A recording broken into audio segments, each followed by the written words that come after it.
Paz do Senhor, queridos irmãos, aqui o pastor Carlos Pereira. Estamos iniciando aqui o nosso curso, portanto, quando a gente começa a falar sobre os evangelhos, nós estamos falando dos 4 primeiros livros do Novo Testamento.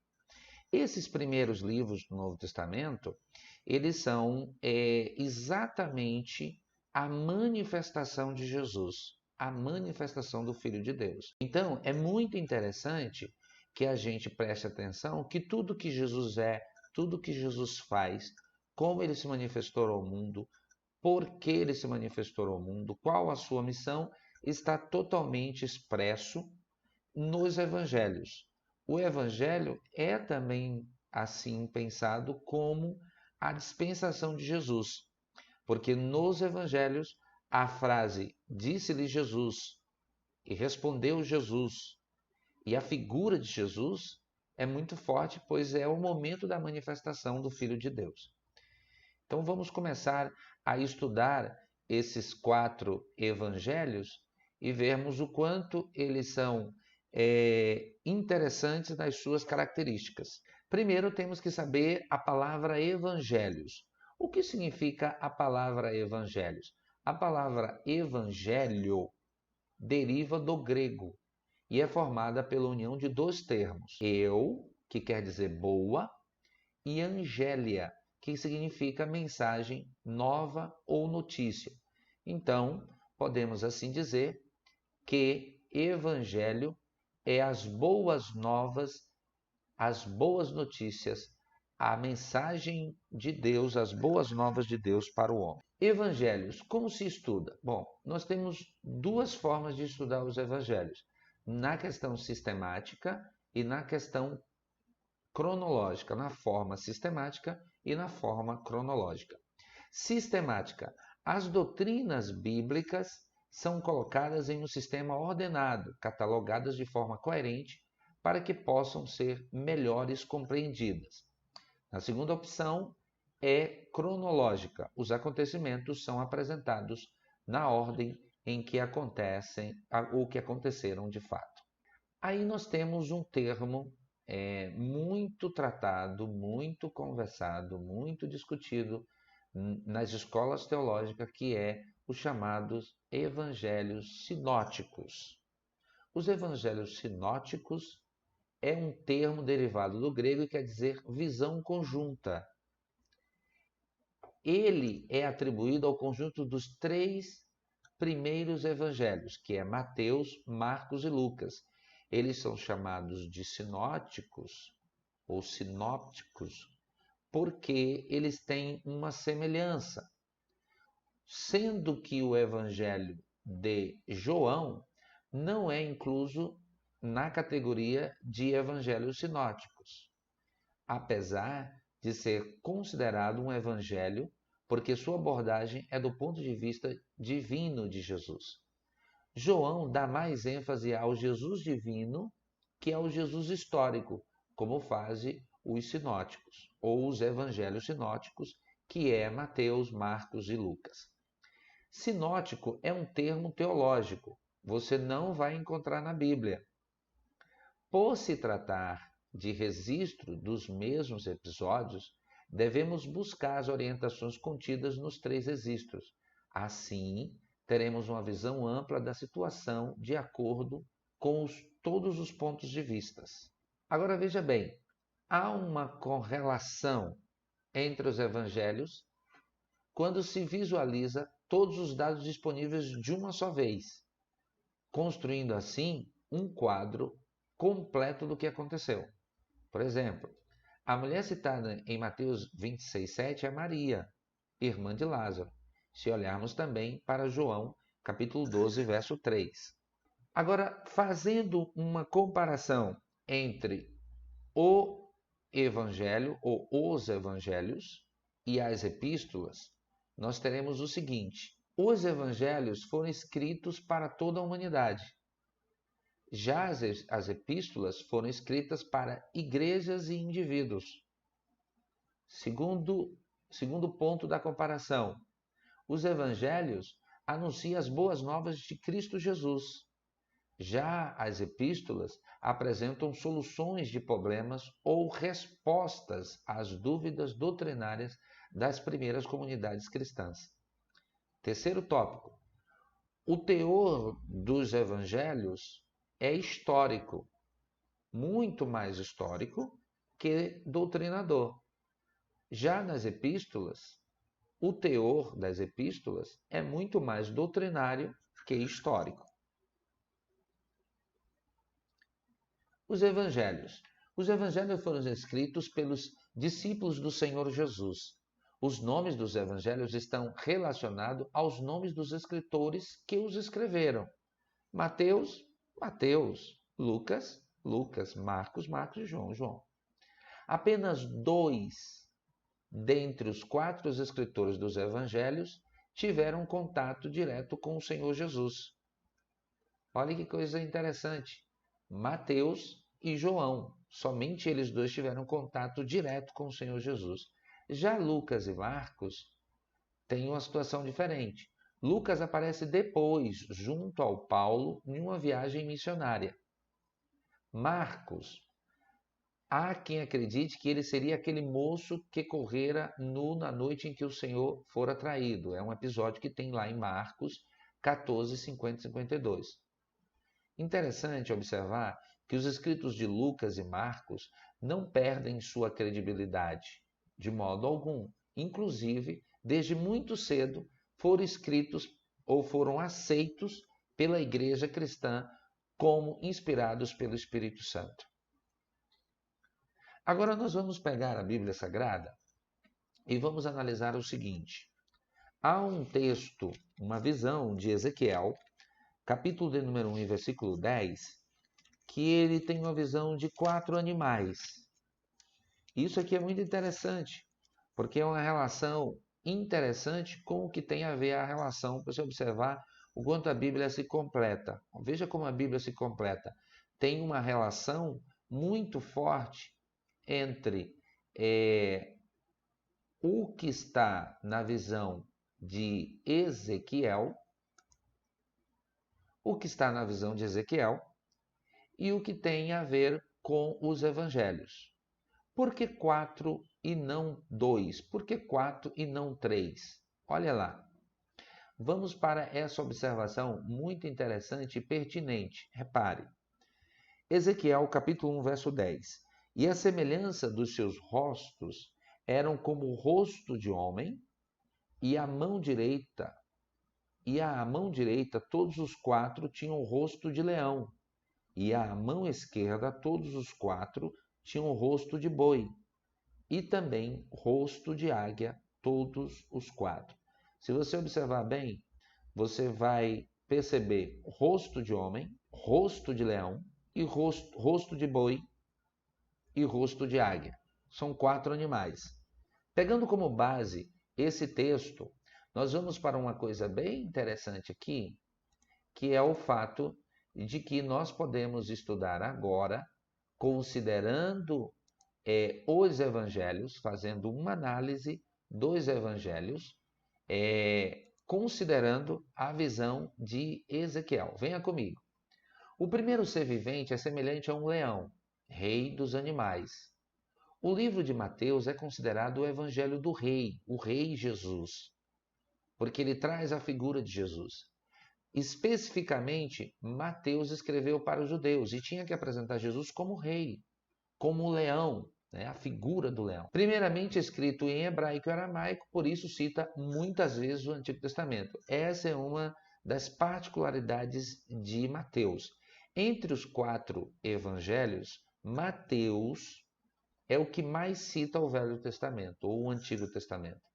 Ele enfatiza os sermões de Jesus, porque se ele está apresentando Cristo como rei, evidentemente ele precisa apresentar os discursos do rei. Portanto, em Mateus, Jesus faz discursos, faz sermões. Tem característica profética, até porque o povo de Israel era voltado para a palavra profética. Olha o que diz Mateus capítulo 1, verso 1, geração de Jesus Cristo, Filho de Deus, filho de Abraão. Essa declaração liga as 2 mais importantes alianças do Antigo Testamento. Davi, portanto, ele filho de Davi, trono, soberania, e Abraão, promessa. O segundo ser vivente é semelhante a um novilho ou a um boi, animal que serve. O livro de Marcos é considerado o evangelho do servo de Deus. Por que a figura do boi? Porque o boi presta um serviço, ele serve, né? E dentro daquele contexto, daquela época, era muito forte a relação de Marcos, sendo, portanto, apresentando Jesus como servo, porque no livro de Marcos é enfatizado os milagres de Jesus. Você vê Jesus curando, você vê Jesus e descendo, Jesus para, e indo curou a todos. Jesus prega, Jesus está evidentemente exercendo a sua função como servo de Deus. Tem características práticas. É um livro muito prático também, o menor em quantidade de capítulos, né? Portanto, em quantidade de capítulos. Olha o que diz Marcos 10:45. Porque o Filho do Homem também não veio para ser servido, mas para servir e dar a sua vida em resgate de muitos. Jesus é visto como poderoso obreiro, apresenta mais ações que palavras. Evangelho de Lucas. O terceiro ser vivente tem o rosto como de um homem. O livro de Lucas, ou o Evangelho de Lucas, é considerado o Evangelho do Filho do Homem. E Lucas escreveu para os gregos. Foi endereçado para um amigo grego de nome Teófilo, que significa amado de Deus. Então a palavra Teófilo significa amado de Deus. É interessante saber e destacar que Lucas enfatiza as parábolas de Jesus, a parte bem humana de Cristo, os exemplos que ele dá, e lá na frente nós vamos estar verificando as principais características e as principais parábolas de Lucas, ou as parábolas que Lucas registrou no seu livro. Tem uma característica histórica, porque evidentemente há um interesse de relatar os fatos para Teófilo de forma organizada, e diga-se de passagem, o Lucas era um médico, portanto tinha um conhecimento forte do grego, e é muito interessante que dentre os estudiosos do grego, Lucas e Atos dos Apóstolos têm o que nós chamamos do grego clássico, um grego muito bem estabelecido, muito bem organizado, porque Lucas era um acadêmico, um conhecedor da língua e uma pessoa muito letrada, até porque era médico. Lucas apresenta Jesus como o homem perfeito. A ênfase está na perfeição da sua humanidade. Jesus, homem, Jesus, o Filho do Homem, né? O texto base de Lucas para enfatizar isso está em Lucas capítulo 6, verso 5. E dizia-lhes, o Filho do Homem é Senhor até do sábado. Agora o quarto e último ser vivente é simbolizado, é semelhante a uma águia quando voa. O livro de João é considerado o evangelho do Filho de Deus. O livro de João, portanto, não pertence à classe dos evangelhos sinóticos. Por quê? Porque aqui João frisa, foca, dá ênfase à divindade de Jesus, ao Filho de Deus. E quando ele começa o texto dele, no princípio era o Verbo, e o Verbo estava com Deus, e o Verbo era Deus. Então, João já apresenta o Jesus, que é um Jesus que está além do tempo, um Jesus que está muito mais à frente do que os homens podem imaginar. Então, isso é muito forte, porque João apresenta Jesus como o verdadeiro Filho de Deus. Ele escreveu para a igreja de Éfeso, a fim de combater os erros do gnosticismo quanto à divindade de Cristo. Naquela época, os gnósticos diziam que Jesus não era divino. Então, o Evangelho de João, ele enfatiza a divindade de Jesus e tem um caráter espiritual. O texto base e o texto destacado de João está no capítulo 20, o verso 30, que diz assim: Jesus, pois, operou também, em presença dos seus discípulos, muitos outros sinais que não estão escritos neste livro. Estes, porém, foram escritos para que creais que Jesus é o Cristo, o Filho de Deus, e para que, crendo, tenhas vida em seu nome. Somente João fala do primeiro ano do ministério de Jesus nos capítulos 2 e 4. Ele relata os grandes ensinos, como o novo nascimento, a água viva, o pão da vida, o bom pastor, a luz do mundo, e revela também o propósito de Cristo na última ceia, onde está nos capítulos 13 a 16 de João. Agora veja esse comparativo maravilhoso que nós temos aqui. Nós temos à disposição dos 4 evangelhos, né? Você pode ver aí tranquilamente os 4 evangelhos. Você está vendo aqui os 4 evangelhos, o que é Mateus, Marcos, Lucas e João. O ano em que ele foi escrito, a figura ao qual ele está relacionado, considerando a visão de Ezequiel, capítulo 1, verso 10, para quem foi escrito, a ênfase e também a característica, ok? Vamos lá, observe bem essa imagem, ela é bem significativa para o estudo dos evangelhos. Primeiro, Mateus foi escrito no ano 60 depois de Cristo e ele tem a figura de Jesus como rei. Foi escrito para os judeus, dá uma ênfase aos sermões de Jesus e a sua característica é profética. Segunda coisa, e aqui é muito interessante, o segundo evangelho foi escrito, Marcos foi escrito entre os anos 55 a 65 depois de Cristo. Ele apresenta Jesus como a figura do servo e ele foi escrito para os romanos. Dá uma ênfase muito grande aos milagres de Jesus e tem uma característica prática. Evangelho de Lucas. Aqui nós temos escrito entre os anos de 60 a 63 depois de Cristo, apresenta Jesus como filho do homem, foi escrito para os gregos, dá uma ênfase forte às parábolas e tem uma característica histórica. João, Evangelho de João, foi escrito entre os anos 80 a 95 depois de Cristo, apresenta Jesus como filho de Deus, foi escrito para a igreja e tem uma ênfase na divindade de Jesus. O objetivo é apresentar que Jesus é divino e a característica é extremamente espiritual. Esta síntese está relacionada com as imagens que você tem abaixo. Então você tem o leão aqui, você tem o leão, né? E abaixo do leão você tem Mateus, o boi Marcos, o homem Lucas e a águia João. Então essa aqui é uma síntese, um comparativo sobre os evangelhos muito importante, porque aqui você já tem uma visão da questão geral dos evangelhos. Então, Mateus foi escrito para os judeus, Marcos foi escrito para os romanos, Lucas foi escrito para os gregos e João foi escrito para a igreja. Mateus apresenta Jesus como rei, Marcos apresenta Jesus como servo, Lucas apresenta Jesus como filho do homem e João apresenta Jesus como filho de Deus. Olha que coisa interessante.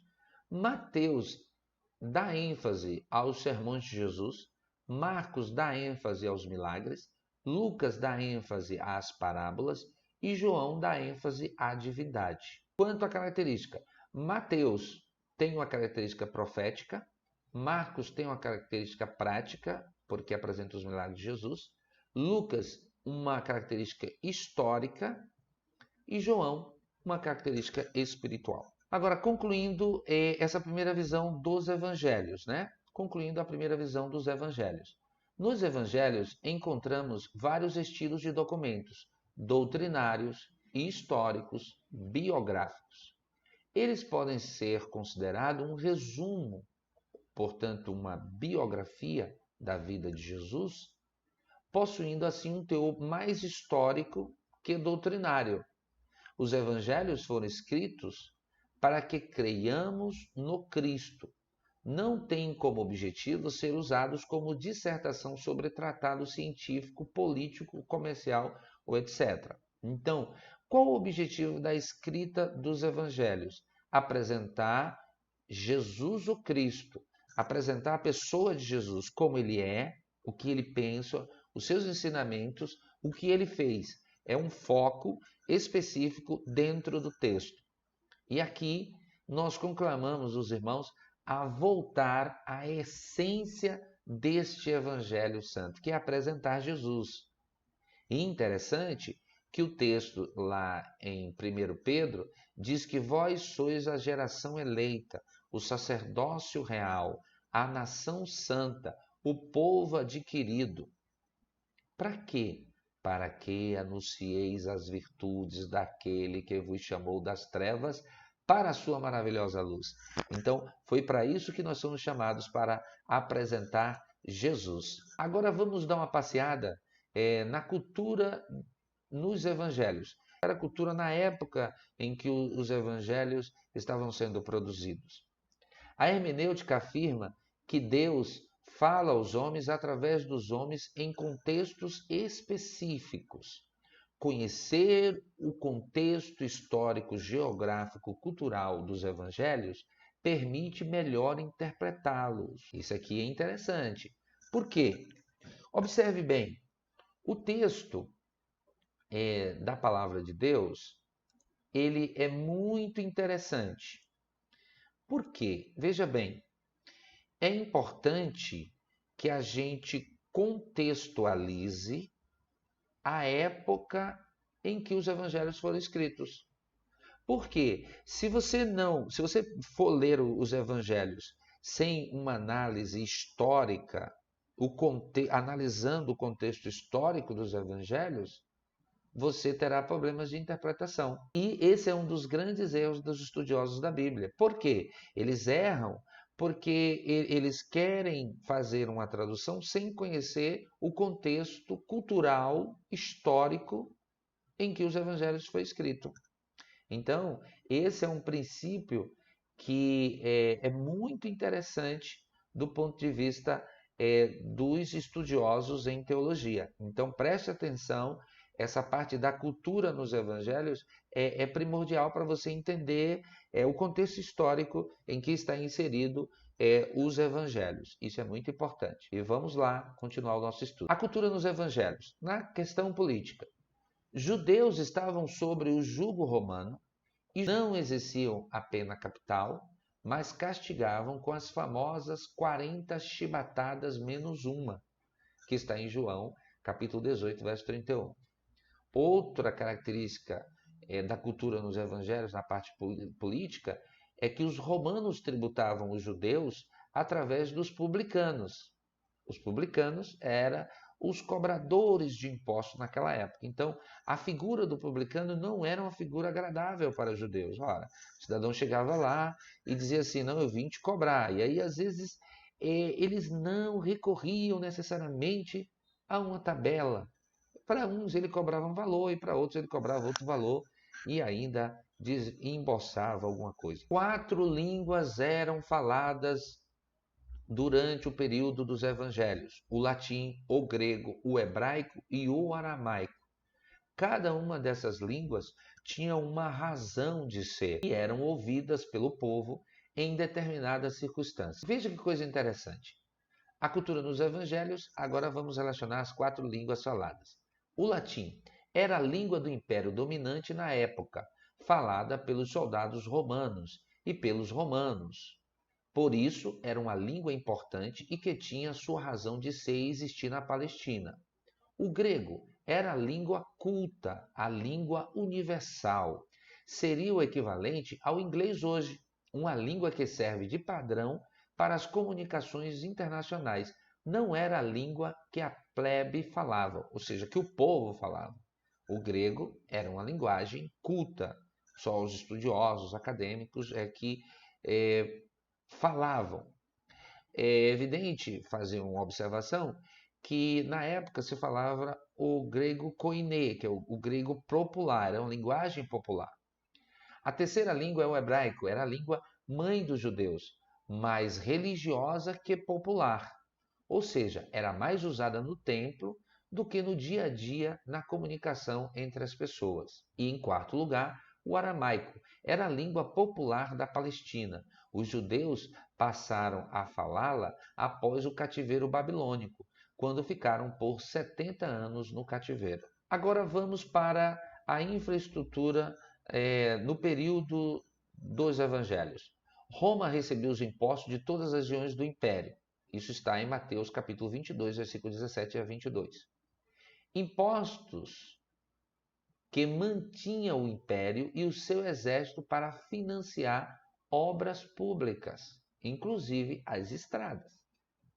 Curiosamente, a rede de estradas principais construídas pelos romanos era de 80 mil quilômetros de estradas primárias e 38 mil de estradas secundárias. Quanto às crenças, eram monoteístas. Após a destruição de Jerusalém em 586, justamente em consequência da idolatria dos judeus, os judeus acabam sendo evidentemente curados da idolatria.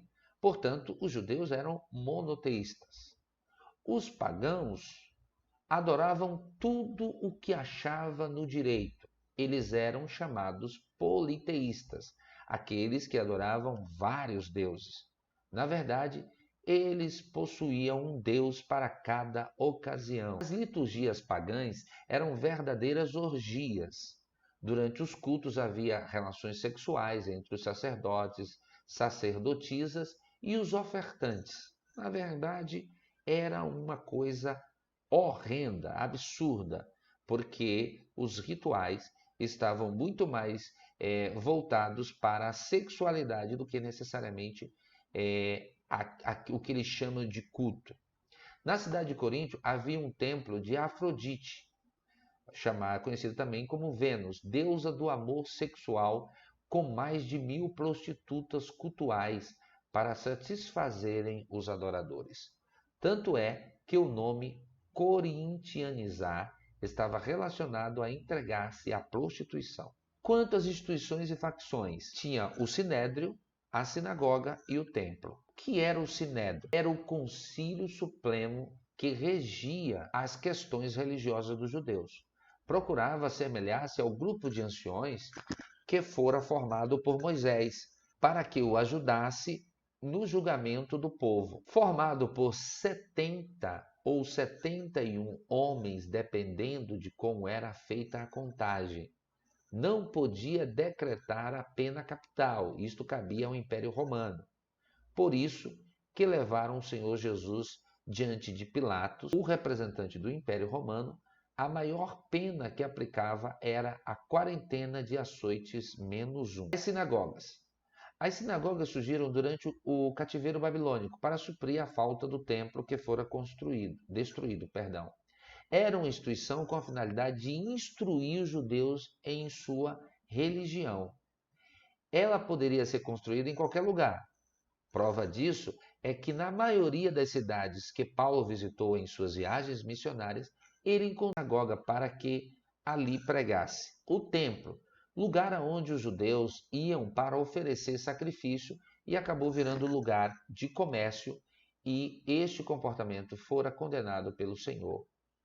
O templo descrito nos evangelhos era o mesmo reconstruído após o retorno do cativeiro, 536 a.C. Quanto às facções, ou seja, os grupos mais importantes e mais destacados na época de Jesus, nós temos primeiro os fariseus. Quem eram os fariseus? Eles eram populares e a mais influente seita da época dos evangelhos. Tanto é que Paulo, antes de sua conversão, pertencia a esta seita judaica. O que eles faziam? Eles dominavam as sinagogas. Este era um dos motivos de Paulo ter facilidade para falar às sinagogas. Eles eram tradicionalistas e hipócritas e foram duramente criticados pelo Senhor Jesus em Mateus 23. Mais apegados à tradição oral que à letra da lei. O seu nome deriva-se do hebraico farashi, que quer dizer, ou farashi, quer dizer separar-se. Eles eram legalistas, mas acreditavam no mundo espiritual, ao contrário dos saduceus. Quem eram os saduceus? Formado pela aristocracia judaica, dominava o templo e o sinédrio e a administração política de Jerusalém. O sumo sacerdote era saduceu. Não sobreviveram à destruição de Jerusalém em 70 depois de Cristo. Os saduceus, ainda, como não compreendeste que não vos falei a respeito de pão, mas que vos guardasseis do fermento dos fariseus e saduceus? Mateus capítulo 16, verso 11. Fermento dos fariseus, falsa e penetrante, baseada nas tradições e acréscimos que eles faziam às escrituras. Ou seja, os fariseus tomavam a predisposição de estarem acrescentando ao texto das escrituras. Fermento dos saduceus, chamado de saduceísta, baseado em subtrações da lei e no raciocínio humano. Os zelotes são poucos comentados, são pouco falados, no meio evangélico, mas vale a pena estudá-los também. É um grupo religioso com a intenção política de luta e resistência contra o Império Romano. Foi um partido que encabeçara a resistência a Roma, que culminou com a destruição de Jerusalém em 70 depois de Cristo. Guarde sempre essa data, esse é um dado importante, a destruir Jerusalém no ano 70 depois de Cristo. Um dos 12 apóstolos, Simão, havia pertencido a este partido, Simão o Zelote. Os essênios é importante estudar, é um ponto interessante, porque eles tinham o mesmo pensamento dos zelotes, a libertação do domínio pagão. Sua principal característica era o isolamento. Os essênios, eles se isolavam, eles iam para comunidades, E ali, acredita-se que tenha também nascido daí a ideia dos mosteiros. Acreditava que isolados estariam livres do jugo e da influência pagãos. Os herodianos, apoiadores das dinastias de Herodes, consideravam seus sucessores como se fosse o Messias. Suas opiniões religiosas oscilavam entre os fariseus e os saduceus, e por considerar a descendência de Herodes messiânica, perseguiam a Cristo por isso. Agora veja Jesus no centro do quarto evangelho. Ele é o centro da mensagem bíblica e o personagem mais conhecido e popular das Escrituras. Tudo gira em torno de Jesus. Dos 3.779 versículos que há nos 4 evangelhos, mais de 50% foram proferidos por Jesus. Por isso que na introdução eu falei que os evangelhos é a dispensação de Jesus, é a manifestação de Jesus. Ele fala, ele ensina, ele prega, ele cura, ele liberta, ele faz discurso, ele cita o Velho Testamento, ele traz a nova doutrina, ele traz o novo pacto, ele fala ao mundo quem ele é. E ele é apresentado nos 4 evangelhos como homem e como Deus. Agora vamos para o Antigo Testamento e os evangelhos. Profecia do Velho Testamento cumpridas em Cristo, descendente de Isaac, descendente de Jacó, descendente da tribo de Judá, o herdeiro do trono de Davi, seu lugar de nascimento, a época do seu nascimento, nasceria de uma mulher virgem, ou melhor, nasceria de uma virgem, a matança dos meninos e a fuga para o Egito. Profecias do Velho Testamento cumpridas ainda em Cristo, como profeta, o desprezo por parte dos judeus, algumas características na sua entrada triunfal, traído por um amigo, vendido por 30 moedas de prata, o dinheiro seria devolvido para comprar o campo de um oleiro, testemunhas falsas o acusaram. Permaneceria em silêncio quando acusado, seria golpeado e cuspido, seria odiado sem motivo, sofreria em substituição a nós, seria crucificado com pecadores, suas mãos e pés seriam transpassados, seria escarnecido e insultado, dariam a ele fel e vinagre. Ouviria palavras proféticas com zombaria, oraria por seus inimigos, seu lado seria transpassado, os soldados lançariam sorte sobre suas roupas, seus ossos não seriam quebrados, seria sepultado com os ricos, sua ressurreição e sua ascensão, todas foram profetizadas no Antigo Testamento. Para o Evangelho segundo Mateus. O primeiro ser vivente é semelhante a um leão, rei dos animais. O livro de Mateus é considerado o Evangelho do Rei. Ele foi escrito para os judeus, primeiramente escrito em hebraico, depois em aramaico, por isso cita muitas vezes o Antigo Testamento. Enfatiza os sermões de Jesus e tem característica profética. Essa declaração liga as duas mais importantes alianças do Antigo Testamento, Davi soberano a trono e Abraão promessa. Você viu isso na síntese dos evangelhos. O Evangelho segundo Mateus tenta mostrar uma relação nítida entre Cristo e as profecias do Antigo Testamento, visto que foi escrito para os judeus. Jesus Cristo é apresentado como Messias, que seria o rei de Israel. Quem era Mateus, o escritor do Evangelho? Mateus significa dom de Deus e tinha por nome Levi, segundo Lucas capítulo 5, verso 27. Possivelmente escrito em aramaico e posteriormente foi traduzido para o grego com o objetivo de alcançar os judeus helenistas. Foi escrito entre os anos 45 a 66 d.C. Após a ascensão de Jesus, pregou na Palestina em um intervalo de 15 anos, viajou a outros países e, conforme a tradição, morreu na Etiópia. Acredita-se que Mateus tenha falecido ou passado para o Senhor na Etiópia. Segundo John Fox, ele fora assassinado com uma alabarda na cidade de Nadaba, na Etiópia, em 60 d.C. Era um publicano. Antes, ele era, portanto, um cobrador de impostos. Mateus, portanto, era um servidor público, né? Era um servidor do governo romano. E aí, como Roma estava governando o mundo naquela época, ele era um servidor público federal. Era um servidor como eu, servidor público federal. Só que no caso dele, ele cobrava os impostos. Eu não cobro impostos, glória a Deus. E foi chamado pelo Senhor para fazer parte do ministério. Né? O tema do Evangelho de Mateus, já vimos repetidas vezes, foi escrito com o propósito de mostrar que Jesus era o Messias, o rei esperado pelos judeus. Concluímos ser este o seu tema. Cristo é sempre relacionado às profecias em Mateus. As profecias do Antigo Testamento, dando mais autoridade ao tema proposto. O Evangelho segundo Mateus e o Antigo Testamento. Qual a relação entre Mateus e o Velho Testamento?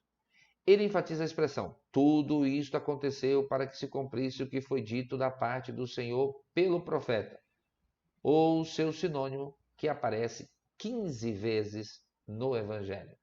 E havendo-o crucificado, repartiram as suas vestes, lançando sortes para que se cumprisse o que foi dito pelo profeta. Repartiram entre si as minhas vestes e sobre a minha túnica lançaram sortes. Mateus 27, versículo 35. O Evangelho de Mateus e a genealogia do rei. Era de suma importância, o sacerdote teria que ser da tribo de Levi. Para ser o rei, o Messias teria que ser descendente de Davi. Mateus queria provar que Jesus era o Messias, tendo por isso que descender de Davi. Por isso inicia o livro com uma genealogia. Outra questão interessante aqui, um sacerdote precisava provar que é descendente de Arão, tribo levita. Depois tu farás chegar a ti, a teu irmão Arão e os seus filhos com ele, do meio dos filhos de Israel, para que administre o ofício sacerdotal, a saber, Arão, Nadab, Abiú, Eleazar e Itamar, os filhos de Arão. E farás vestes sagradas a Arão, teu irmão, para glória e ornamento. Falarás também a todos os que são sábios de coração, a quem eu tenho enchido do espírito da sabedoria, que façam vestes a Arão para santificá-lo, para que me administre o ofício sacerdotal. Isso está em Êxodo, capítulo 28, versículo 1 a 3. Um rei deveria ser descendente da tribo de Judá.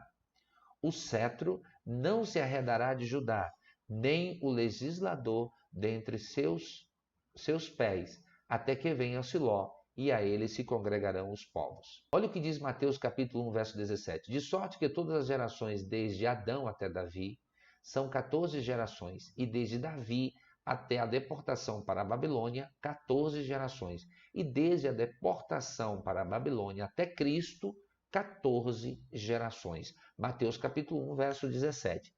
Esta genealogia é dividida em 3 grandes grupos. Primeiro, de Abraão a Davi. Segundo, de Davi ao exílio babilônico. E terceiro, do exílio babilônico a Jesus. Então, de Abraão a Davi, marca o surgimento de Israel como nação. De Davi ao exílio babilônico, marca o período de sofrimento e escravidão. E, curiosamente, do exílio babilônico a Jesus, nós temos a libertação do povo, transformação da tragédia em triunfo. Bem interessante isso aqui. É importante a gente observar esse detalhe, porque compreende a tela anterior. Todos os requisitos Jesus tinha. Ele era descendente. Nomes atribuídos a Cristo em Mateus: Cristo, Jesus, Emanuel. Em Mateus capítulo 3, nós temos a figura importantíssima de João Batista, o percussor do rei. No capítulo 3, ele surge como João Batista, percussor do rei que fora prometido por Isaías. Possuía unção em suas palavras, pois a Bíblia diz que ele não fizera nenhum sinal miraculoso. Uma multidão ia para ouvir suas pregações e ser batizada por ele. A mensagem de João era duríssima, mas era clara e transparente, ao ponto de chamar os religiosos de raça de víboras. Isso está em Mateus capítulo 3, verso 7. João era o profeta, o pregador que falava a verdade. Ele não falava para agradar. A mensagem dele era dura, mas era clara e transparente. O povo estava sedento de ouvir a palavra de Deus através de alguém com características proféticas, né?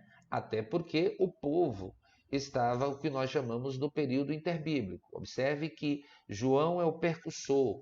Ele diz assim: após mim vem um que eu não sou digno nem desatar a sandália dos pés. Que maravilha! O povo estava sedento de ouvir essa mensagem poderosa, pois já tinha se passado os 400 anos, que nós chamamos do período interbíblico, o período de silêncio, em que não havia manifestação através dos profetas, né? Aí João aparece como esse profeta. As parábolas de João. O que eram parábolas, né? Uma introdução rápida aqui, o que eram as parábolas. Esse termo vem do grego parabole, que quer dizer pôr ao lado com o sentido de comparar, com a finalidade de servir como ilustração de um ensino.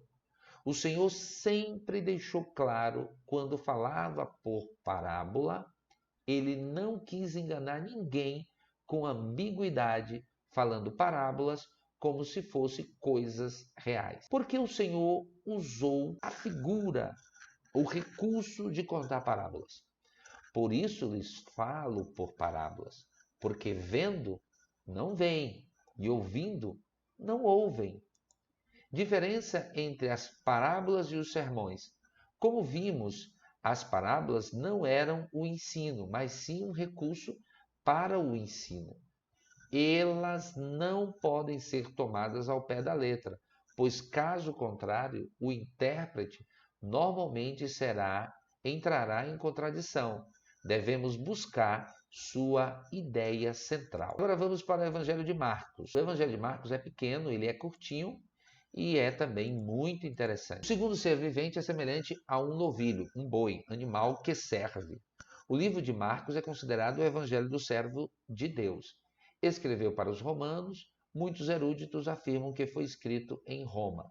Enfatiza os milagres de Jesus e tem característica prática. O esboço do Evangelho de Marcos é muito simples. Número 1, introdução ao Evangelho segundo Marcos, um breve resumo sobre o livro, o público-alvo e data do Evangelho, tema do Evangelho, biografia do autor, livro de Marcos e as parábolas em Marcos. Introdução ao Evangelho de Marcos, não tenta relacionar Jesus com o Antigo Testamento, como faz Mateus, mas ele foca exclusivamente os romanos. Marcos não é um dos 12 apóstolos, mas a maioria dos historiadores acredita que ele escrevera supervisionado por Pedro. Tanto é que Justino Martim, que vivera por volta de 150 depois de Cristo, cita o Evangelho de Marcos como memória de Pedro, outro pai da igreja. Papias 140 depois de Cristo considera Marcos como o intérprete de Pedro. Bom, um resumo breve de Marcos. É o menor evangelho escrito em tamanho, foi o primeiro evangelho a ser escrito, por incrível que pareça, e não obstante ele está depois de Mateus. Faz poucas menções das leis e costumes judaicos. Ele somente 24 versos não estão registrados em Mateus ou Lucas, né? É considerado o mais cronológico dos evangelhos, não inclui o nascimento de Jesus nem o ministério de João Batista. Começando com o batismo de João, ele acentua o poder do Espírito Santo, destaca os atos poderosos de Jesus, fala pouco sobre os discursos de Cristo, dá grande importância à crucificação, ressurreição e à comissão dele aos seus apóstolos. O público-alvo e data do Evangelho de Marcos é escrito aos romanos e foi escrito entre os anos 61 a 67 depois de Cristo. O tema é Jesus, o Filho, o servo. Jesus veio para servir. Marcos, capítulo 10, verso 45. Porque o Filho do Homem também não veio para ser servido, mas para servir e dar a sua vida em resgate de muitos. Esse versículo dá o resumo do Evangelho inteiro. Portanto, a ideia do escritor ao apresentar Jesus, vinda do Filho do Homem, para servir, não para ser servido, dar a vida em resgate de muitos. A biografia de Marcos. Ele é conhecido como João Marcos, sendo João seu nome judaico e Marcos seu nome romano. Ele era filho de Maria, de Jerusalém. Em sua casa havia uma igreja. Considerando ele nisto, foi a casa de Maria, mãe de João, que tinha por sobrenome Marcos, de muitos estavam reunidos e oravam. Atos capítulo 12, verso 12. Ele era também sobrinho de Barnabé. Aristarco, que está preso comigo, vos saúda, e Marcos, o sobrinho de Barnabé, acerca do qual já recebestes mandamentos. Se ele for ter convosco, recebei-o. Colossenses capítulo 4, verso 10. Discípulo de Pedro. Marcos era discípulo de Pedro. A vossa coeleita em Babilônia vos saúda, e meu filho Marcos. 1 Pedro, capítulo 5, verso 3. Na primeira viagem missionária, ele retrocedeu, e partindo de Pafos, Paulo e os que estavam com ele chegaram a Pergue, de Panfilha, mas João, apartando-se deles, voltou para Jerusalém. Isso está em Atos, capítulo 13, verso 13. Biografia do autor ainda do Novo Testamento. Na segunda viagem missionária, apesar da indicação de Barnabé, Paulo recusou levá-lo e se apartaram desde então. Barnabé já havia ajudado Saulo em situações semelhantes, no momento de sua conversão. Veja o que está escrito. E alguns dias depois, disse Paulo a Barnabé: tornemos a visitar nossos irmãos por todas as cidades em que já anunciamos a palavra do Senhor, para ver como é que eles estão. E Barnabé aconselhava que tomasse consigo a João, chamado Marcos. Mas a Paulo parecia razoável que não tomasse consigo aquele que desde a Panfilha se tinha apartado deles e não os acompanhou naquela obra. E tal contenda houve entre eles, que se apartaram um do outro. Barnabé, levando consigo a Marcos, navegou para Chipre. E Paulo, tendo escolhido a Silas, partiu, encomendado pelos irmãos, à graça de Deus. Atos capítulo 15, verso 36 a 40. Pedro, após a sua miraculosa libertação, vai à casa da mãe de Marcos. E Pedro, tornando assim, disse: agora sei verdadeiramente que o Senhor enviou o seu anjo e me livrou da mão de Herodes e de tudo o que o povo dos judeus esperava. E considerando ele nisto, foi à casa de Maria, mãe de João, que tinha por sobrenome Marcos, onde muitos estavam reunidos e oravam. E batendo Pedro à porta do pátio, uma menina chamada Rode saiu a escutar, e conhecendo a voz de Pedro, de gozo não abriu a porta, mas correndo para dentro, anunciou que Pedro estava à porta. Que coisa interessante! Paulo, no final da sua carreira apostólica, recorre à ajuda de Marcos. Isso aqui é simplesmente interessante demais. Só Lucas está comigo. Toma Marcos e traze-o contigo, porque me é muito útil para o ministério. Segunda carta a Timóteo, capítulo 4, verso 11. Olha o servo de Deus fazendo um ato extremamente nobre.